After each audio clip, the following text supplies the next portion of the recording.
BNP chairperson Khaleda Zia নির্বাচন করতে না পারলে তার পরিবর্তে বগুড়া ৬ আসন থেকে প্রার্থী হবেন দলটির মহাসচিব মির্জা ফখরুল ইসলাম আলমগীর। সকালে সৈয়দপুর বিমানবন্দরে মির্জা ফখরুল এ তথ্য জানান।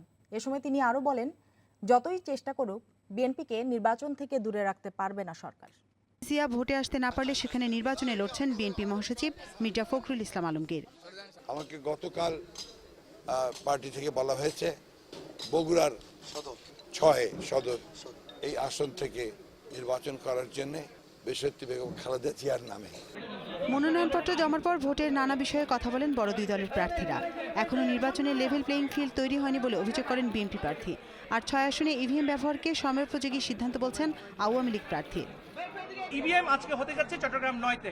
এর জন্য চট্টগ্রামের সকল সর্বস্তরের মানুষের পক্ষ থেকে বঙ্গবন্ধু কন্যা জননেত্রী শেখ হাসিনাকে আমরা ধন্যবাদ জানাই। দলীয় স্বার্থের ঊর্ধ্বে উঠে জাতীয় স্বার্থকে প্রাধান্য দেয় এবং একটি গণতান্ত্রিক নির্বাচনের মাধ্যমে ভবিষ্যতে যাতে এদেশের মানুষ গণতন্ত্র প্রতিষ্ঠায়, গণতন্ত্র রক্ষায় এগিয়ে যেতে পারে তার ব্যবস্থা গ্রহণ করুক। নির্বাচন কমিশন থেকে এটা আমাদের কাম্য। লালমনিরহাট ৩ আসনে মনোনয়নপত্র জমা দিয়েছেন জাতীয় পার্টির ভাইস চেয়ারম্যান জিএম কাদের। রংপুর ১ নিজের এবং রংপুর ৩ আসনে দল প্রধান এরশাদের পক্ষে মনোনয়নপত্র জমা দেন মশিউর রহমান রাঙা।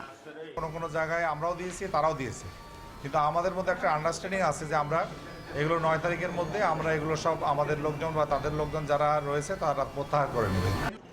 মনোনয়নপত্র জমা দিয়ে আসমা আব্দুর রব জানান, গণতন্ত্র পুনরুদ্ধার ও ভোটাধিকার নিশ্চিতে ভোটে যাচ্ছে ঐক্যফ্রন্ট।